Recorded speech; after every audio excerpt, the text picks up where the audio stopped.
Halo, assalamualaikum warahmatullahi wabarakatuh.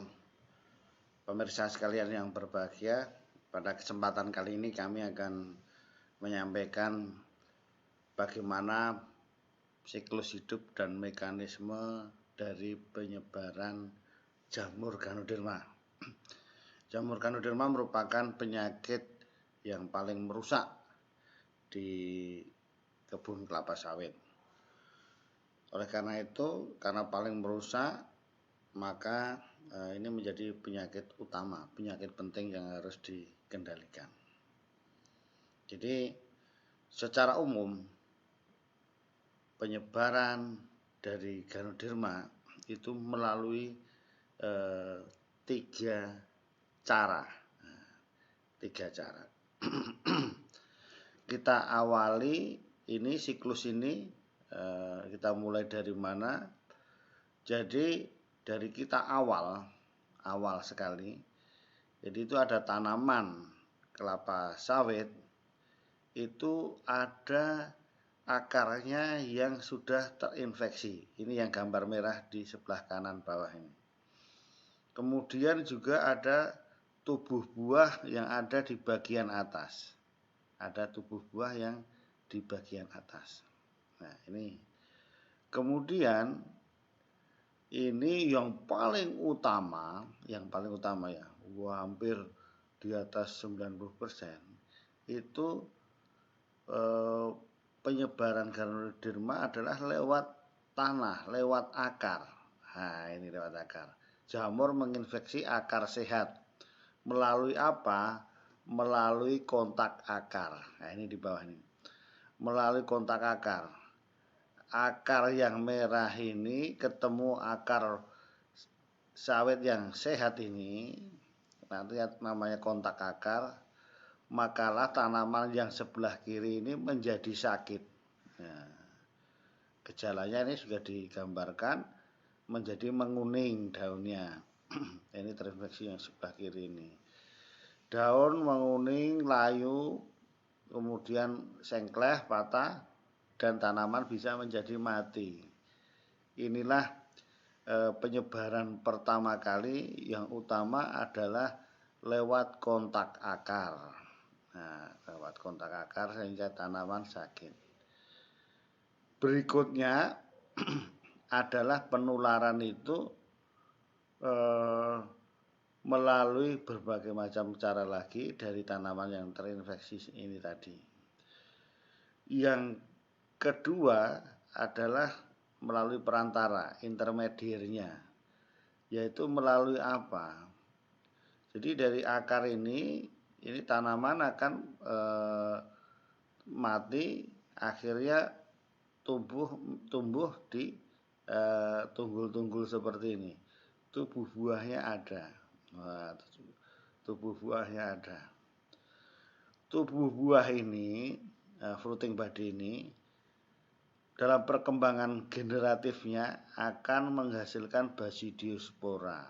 Ini sangat kecil, jumlahnya adalah miliaran untuk satu tubuh buah saja. Ini Basidiospora. Ada 4 macam mating type dari Basidiospora, jenisnya itu ada 4, dan kalau kawin harus yang pas ini. Nah, karena ini masih haploid kalau Basidiospora. Akhirnya apa? Biasanya melalui angin, dia terbang kemana-mana. Salah satunya itu jatuh lagi di pendarat di tunggul-tunggul yang lain, baik kelapa sawit maupun non kelapa sawit. Nah, ini mendarat di tunggul-tunggul. Karena apa? Ganoderma salah satunya juga bersifat saprofitik. Nah, ini bersifat saprofitik.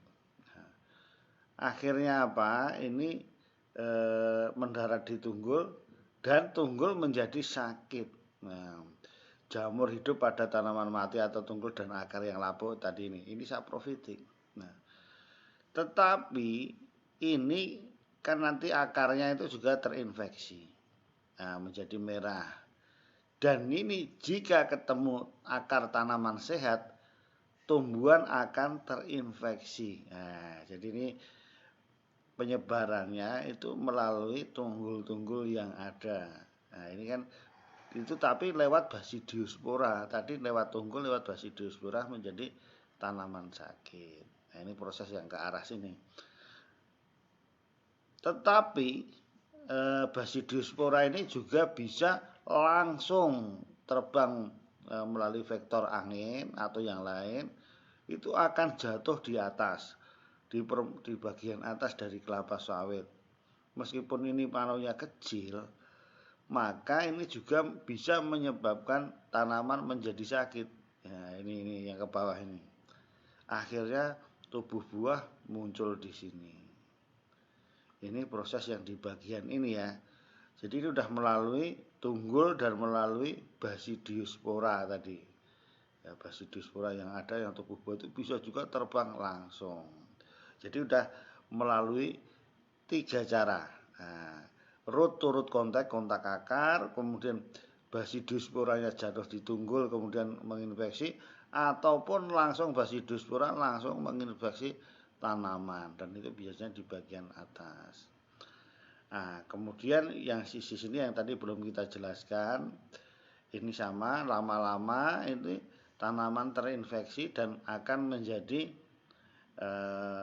membunuh kelapa sawit, dan tanaman ini bergejala semua mati, dan ini bisa menjadi tunggul yang mengandung itu tadi sama tubuh buah dan Basidiospora yang lain tadi.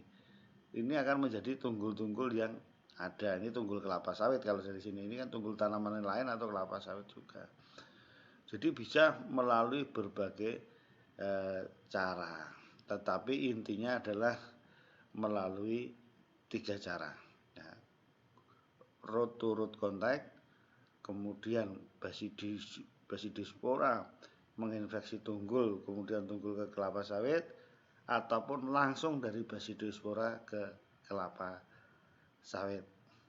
Jadi dengan mengetahui siklus dan penyebaran Ganoderma ini, diharapkan kita paham bagaimana menghindari penyakit Ganoderma sehingga penyebarannya menjadi lebih tidak cepat lagi atau infection rate-nya turun.